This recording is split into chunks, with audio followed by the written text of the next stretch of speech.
Doctor slump episode 12। Episode के start में देखते हैं कि जनवुक देग्योंग से बात कर रहा था, वही न्यूल लीहोंग से। जनवुक और न्यूल की मंथली इनकम आ चुकी थी, इसलिए जनवुक चाहता था कि वो देग्योंग को उसकी तरफ से ड्रिंक पिलाए। वहीं दूसरी तरफ लीहोंग और न्यूल के बीच भी ऐसी ही कुछ प्लानिंग बन रही थी, जहाँ पर न्यूल लीहोंग से कहती है उसे जनवुक के साथ भी डेट पर जाना है, पर लीहोंग न्यूल से कहती है तुम क्लिनिक पे तो एनी टाइम उसी के साथ रहती हो, फिर भी क्या तुम्हारा घूमना खत्म नहीं होता। न्यूल बताती है कि दरअसल हमारा रिलेशन क्लिनिक में सीक्रेट है, तो हम दोनों वहाँ पर एक दूसरे को इग्नोर करते रहते हैं।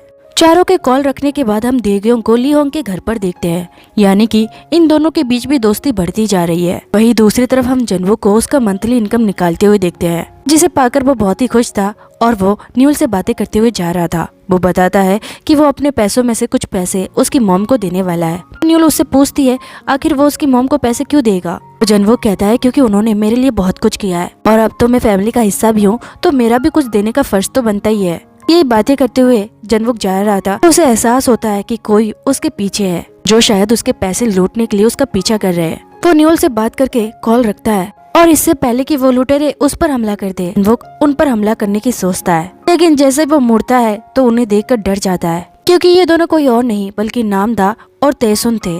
दोनों ही अजीब ढंग से उसे घूर रहे थे। तभी तेसुन कहता है क्या ये सच है कि तुम्हारा और न्यूल का रिलेशन अब ऑफिशियल हो गया है। और जनवुक कहता है हाँ ये सच है, पर आप लोगों ने तो मुझे डरा ही दिया। जिसके बाद अंकल कहते हैं अब तुम्हें हमारे साथ आना होगा। और आगे हम इन सभी को साथ में देखते हैं। अंकल जनवुक से कहते हैं अब तुम न्यूल के साथ रिलेशनशिप में हो तो मुझे तुमसे बहुत सारे सवाल पूछने होंगे, क्योंकि मैं न्यूल का खास अंकल हूँ और हमारे यहाँ पर अंकल डैड के बराबर होते हैं। तो जनवुक कहता है हाँ मैं ये बात जानता हूँ, आपको जो पूछना है पूछ सकते हो। और तेसुन उससे अजीब गरीब सवाल पूछने लगता है, उसकी हाइट क्या है, एज क्या है, उसकी प्रोफेशन क्या है और उसे कोई बीमारी तो नहीं।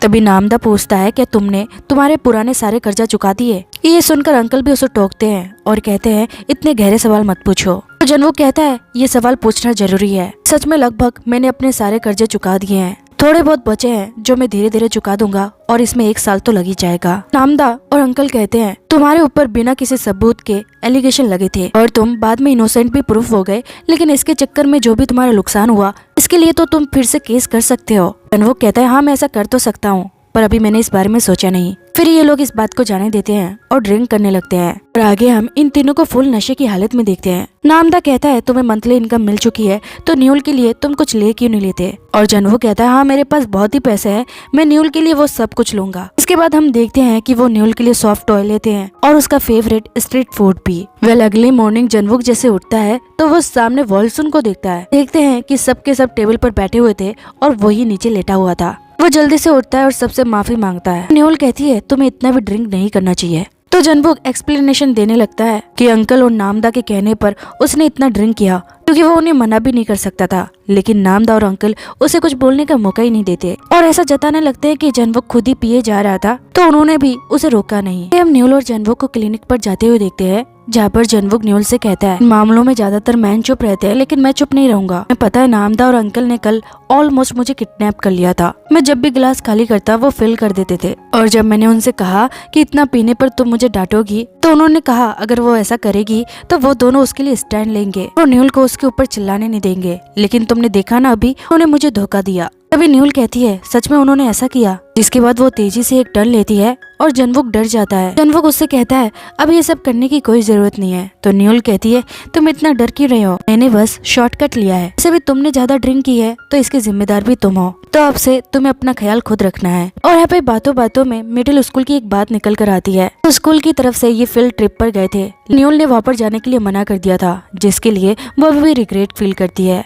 दूसरी तरफ हम देग्योंग को लीहोंग के लिए कॉफी लाते हुए देखते हैं और यहाँ पर लीहोंग कल के लिए देग्योंग को थैंक यू कहती है। फ्लैशबैक में देखते हैं कि देग्योंग लीहोंग के घर पर क्यों था, क्योंकि लीहोंग को अपने घर पर एक छोटा सा प्ले एरिया सेटअप करना था। सेटअप करने के लिए देग्योंग उसके घर पर आया था। प्रेजेंट में लीहोंग देग्योंग को 3 स्टिकर देती है और खुद 3 रखती है। ये 3 स्टिकर वो तब यूज करेंगे जब उन्हें एक दूसरे की हेल्प करनी हो। आगे हम न्यूल को देखते हैं, उसकी भी फर्स्ट पेमेंट आई थी, इसलिए उसने भी जनवुक के लिए कुछ मंगवाया था। वो जल्दी से लाकर इसे जनवुक को दिखाती है तो जनवुक बहुत ही एक्साइटेड होकर पहला पार्सल खोलता है और उसमें से निकलता है एक मोटी सी बुक। फिर न्यूल उसे दूसरा पार्सल खोलने को कहती है और जनवुक एक्साइटेड होकर फिर से इस पार्सल को खोलता है, लेकिन इसमें से भी निकलता है सिर्फ एक डॉक्टर की कैप। ऑपरेशन रूम में हम जनवुक के सिर पर इसी कैप को देखते हैं। सभी नर्स ये देखकर जनवुक का मजाक भी बनाती है और ऑपरेशन पूरा होने के बाद जनवुक न्यूल से कहता है इस कैप की वजह से सब मुझ पर हंस रहे थे। तो न्यूल गुस्सा होते हुए कहती है तो तुमने मुझे कौन सा अच्छा गिफ्ट दिया। फिर वो उसे कैप वापस लेने लगती है तो जनवुक उसे माफी मांगने लगता है और कहता है तुम्हारा सरप्राइज तो अभी भी बाकी है। बात पता चलता है कि जनवुक ने फील्ड ट्रिप पर जाने का प्लानिंग बनाया है। ये जानकर न्यूल भी बहुत खुश हो जाती है और दोनों मिलकर इसके लिए शॉपिंग भी करने जाते हैं। इसके बाद हम इन दोनों को वहाँ पर जाने की और तैयारी करते हुए देखते हैं। दोनों बैठकर डिसाइड कर रहे थे कि वो दोनों वहाँ पर क्या करेंगे। तब न्यूल फिर से क्योंगमिन के बारे में बात करने लगती है। अभी जनवुक कहता है न्यूल प्लीज देखो मैं बहुत खुश हूँ। कल मैं नामदा और अंकल के साथ बाहर गया, वहाँ पर मैंने बहुत ड्रिंक की, लेकिन उनके साथ मैंने बहुत एंजॉय भी किया। तुम्हारी फैमिली की पूरी कंपनी मुझे बहुत पसंद आती है। मैं अब बहुत खुश हूँ, तो इसलिए मुझे पुराने मामलों में नहीं घुसना। प्लीज उस बात को जाने देते हैं और अभी जो हमारे पास है उसे देखते हैं। सुनकर न्यूल भी बहुत खुश हो जाती है और वो भी इस बात को जाने देती है। और अगले दिन हम इन दोनों को ट्रिप पर जाने के लिए तैयारी करते हुए देखते हैं कि जनवुक ट्रिप पर जाने के लिए सारा खाना खुद अपने हाथों से बनाता है। वहाँ पर पहुँचने के बाद उनकी मुलाकात कुछ स्टूडेंट से होती है। यहाँ पर जनवुक कहता है हम दोनों ऐसा ही फील करेंगे कि हम दोनों भी स्कूल से ही है। और उसे कहती है हम दोनों की एज हो गई है, अपने आप को स्टूडेंट समझना बंद कर दो। जनवुक कहता है ऐसा नहीं है, अभी भी हम सेम ही दिखते हैं। और अगले सीन में हम इन दोनों को स्कूल ड्रेस में दिखते हैं। दोनों यहाँ पर बहुत सारी तस्वीरें लेते हैं और बहुत मस्ती करते हैं। देखते हैं कि न्यूल उन दोनों की तस्वीरें देखकर हंस रही थी। और यहाँ पर हमें पास्ट का एक सीन दिखाया जाता है। देखते हैं कि न्यूल ग्रेजुएशन फोटो लेते टाइम भी पढ़ाई कर रही थी। जनवुक उसे ही देखे जा रहा था तो उसके दोस्त भी आकर उसे चिढ़ाने लगते हैं। तो जनवुक कहता है मुझे तो उसके लिए बहुत ही अफसोस है जो न्यूल का फ्यूचर बॉयफ्रेंड बनेगा। यहाँ पर जनवुक कहता है मुझे नहीं पता था तुम्हारा फ्यूचर बॉयफ्रेंड मैं ही बनूंगा। तभी न्यूल के पेट में गुड़गुड़ी होती है और जनवुक पूछता है क्या तुम्हें भूख लगी है, और न्यूल कहती है हाँ। तभी यहाँ पर हम ली होंग और देग्योंग को भी आते हुए देखते हैं और न्यूल इन्हें देखकर सरप्राइज होती है। तो जनवुक बताता है मैंने ली होंग को यहाँ पर बुलाया था, लेकिन देग्योंग तुम यहाँ पर कैसे आए। तो ली होंग बताने लगती है कि मैं उसे साथ में लेकर आई। दोनों को साथ में इतने क्लोज देखकर वो दोनों भी हैरान थे। आगे ये सभी मिलकर बारबेक्यू करते हैं और ड्रिंक करते हैं। न्यूल और ली होंग का पीने का टेक्निक सबको सेम था, जिससे इन दोनों को पता चलता है कि न्यूल और लियोंग दोनों बहुत ही क्लोज है। फिर ये दोनों इन दोनों से पूछने लगते हैं कि तुम दोनों भी तो क्लोज थे ना, फिर ऐसा क्या हुआ था जिसके बाद तुम दोनों ने एक दूसरे से बात करना बंद कर दिया। और देग्योंग हमें जनवुक और उसकी कहानी बताने लगता है। देखते हैं कि देग्योंग और जनवुक दोनों सेम मेडिकल कॉलेज में थे। जनवुक देग्योंग के लिए छोटे भाई जैसा था और बेस्ट फ्रेंड जैसा भी। देग्योंग के मेडिकल लाइसेंस के एग्जाम सामने थे, इसमें भी जनवुक ने उसकी बहुत ही हेल्प की। और एक दिन देग्योंग ने आकर जनवुक को बताया कि वो डॉक्टर बन चुका है, उसने एग्जाम पास कर लिया, जिस वजह से इन दोनों के बीच दोस्ती और भी बढ़ गई थी और दोनों एक दूसरे के लाइफ के लिए बहुत खास बन चुके थे। और एक दिन सीनियर डॉक्टर ने आकर बताया कि उनके हॉस्पिटल से वॉलंटरी मेडिकल सर्विस के लिए कुछ डॉक्टर्स अफ्रीका नेक्स्ट मंथ जा रहे हैं, तो उनके ग्रुप में से भी किसी को वहाँ पर ज्वाइन करना ही होगा। कोई भी अपने वेकेशन को छोड़कर वहाँ पर जाने के लिए तैयार नहीं था, लेकिन देग्योंग ने वहाँ पर जाने के लिए हाँ भर दी और इसीलिए जनवुक उसे शाबाशी भी दे रहा था, क्योंकि मेडिकल स्टूडेंट को वेकेशन बड़ी मुश्किल से मिलती है, लेकिन इस दौरान भी वो सर्विस के लिए जाएगा। इसी चक्कर में वो देग्योंग को कंधे पर हाथ मारता है, इस वजह से देग्योंग को धक्का लगता है। वो डायरेक्ट ऊपर से सीढ़ियों से नीचे लुढ़क कर नीचे आ गिरता है, इससे उसके हाथ में फ्रैक्चर आ जाता है और वो सर्विस के लिए नहीं जा पाता। देखते हैं कि उसकी जगह जनवुक को जाना पड़ा था और इस मेडिकल सर्विस को टीवी पर भी ब्रॉडकास्ट किया गया था, जिसके वजह से जनवुक की बहुत तारीफ हुई और वो एक स्टार डॉक्टर बन गया। यानी कि जनवुक के जगह पर अगर देग्योंग जाता तो शायद ये फेम उसे मिल जाती। ये सब सुनकर ली होंग कहती है यानी कि तुम वहाँ पर जाते तो तुम डॉक्टर स्टार बनते, वैसे तुम जनवुक से मोर हैंडसम हो। न्यूल कहती है तुम क्या नशे में हो। ऑफ कोर्स जनवुक ज्यादा हैंडसम है। इस वजह से दोनों के बीच भी बहस होने लगती है। तो देग्योंग कहता है प्लीज झगड़ो मत, क्योंकि एंड में हम दोनों के बीच भी बहुत बड़ा झगड़ा हो गया था।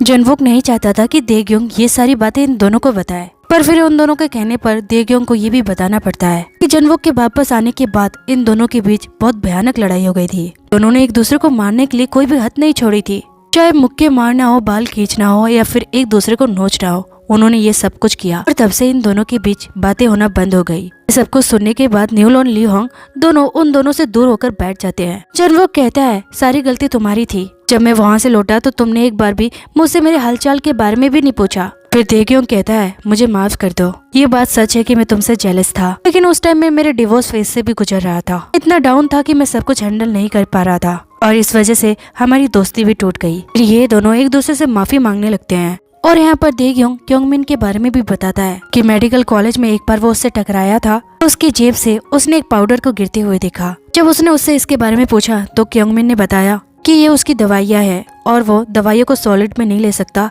इसलिए उसने पाउडर बना रखा है। लेकिन देग्योंग को पक्का लग रहा था कि वो कोकेन या ड्रग्स होगा। दूसरी तरफ हम जिनसुक को क्योंगमिन के पास देखते हैं और वो क्योंगमिन से कह रहा था कि मेरे कैमरा सबसे पहले तुम्हें मिले थे, लेकिन फिर भी तुमने 2 दिनों तक इसकी रिपोर्ट नहीं की।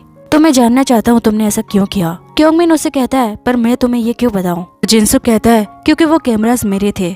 आगे हम ली होंग को देग्योंग के साथ देखते हैं जो ट्रिप से दोनों एक साथ लौट रहे थे। ली होंग देग्योंग से पूछती है तो मुझे कब साइकिल सिखाने वाले हो, और वो साइकिल सीखने के बाद अपने बेटे को साइकिल सिखाने वाली है। अब देग्योंग कहता है लगता है मुझे पहले हमारे बारे में बात करना चाहिए, मुझे तुम्हारे बारे में और जानना है क्योंकि तुम मुझे अच्छी लगती हो। दूसरी तरफ हम न्यूल को डॉक्टर के पास देखते हैं। डॉक्टर उसकी रिपोर्ट देखकर बताता है कि वो पहले से काफी बेहतर है।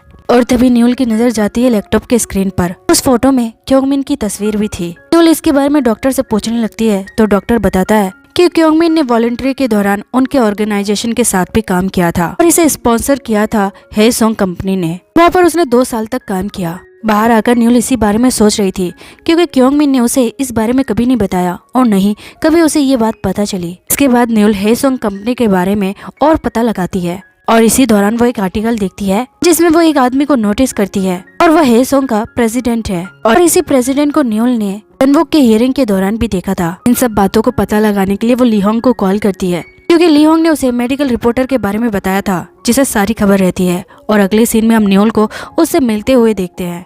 वो रिपोर्टर बताता है कि हेसोंग कंपनी एक बड़ी मेडिसिन बनाने में लगी हुई है जो कुछ ही मिनटों के अंदर दर्द को बिल्कुल कम कर देता है। और उनका मानना है कि उसके साइड इफेक्ट्स भी बिल्कुल नहीं है। लेकिन इस दवाई को बनाने के लिए एक ड्रग्स का यूज हो रहा है जिसका नाम सामने नहीं आया है। 20 साल पहले ऐसी ही दवाई बनाई जा रही थी। इसके बारे में रूमर्स फैल रहे थे। इन रूमर्स को छिपाने के लिए एक रिपोर्टर ने एक आर्टिकल लिखा और वो सेम रिपोर्टर हेसोंग के लिए भी आर्टिकल लिख रहे हैं। ये लोग मिलकर स्टॉक प्राइस में भी बहुत ही हेराफेरी करते हैं जिसकी वजह से स्टॉक की प्राइस आसमान छूने वाली है। डॉक्टर क्योंगमिन का भी हाथ है उस मेडिसिन को बनाने में और इसके डेवलप ना होने के चांस सिर्फ 5% है। अगर ये मेडिसिन बन गई तो ये कंफर्म है कि मार्केट में इसे आने से कोई नहीं रोक पाएगा। कि जब न्यूल इसी के बारे में और भी जानकारी ले रही थी तो उसके पास उसके मॉम का कॉल आता है। दूसरी तरफ हम नामदा को पुलिस स्टेशन में देखते हैं क्योंकि डिटेक्टिव को पता चला है कि वो ब्लैक सूट वाला आदमी जिनसुक तो नहीं था, बस इसलिए नामदा को उस आदमी को पहचानने के लिए बुलाया गया था। तभी यहाँ पर न्यूल भी पहुँचती है और जब वह फुटेज देखती है पता चलता है कि ये आदमी हेसोंग का प्रेसिडेंट है।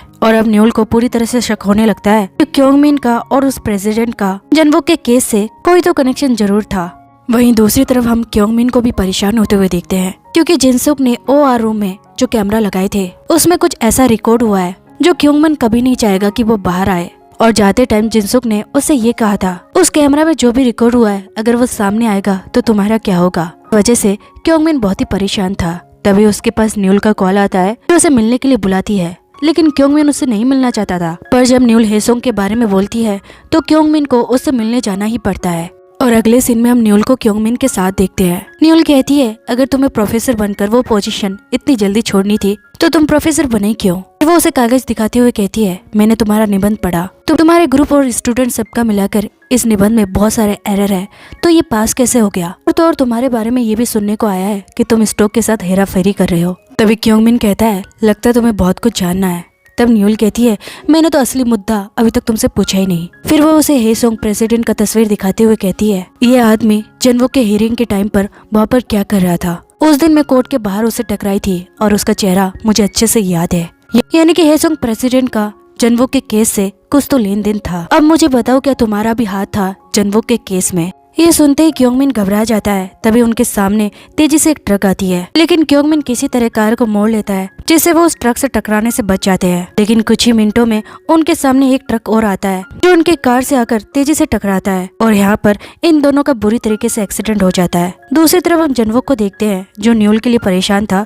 वो उसे ढूंढने के लिए बाहर आता है और यहीं पर ये एपिसोड एंड हो जाती है। तो दोस्तों नेक्स्ट एपिसोड आएंगे अगले संडे और मंडे को। तब तक के लिए बाय एंड टेक केयर।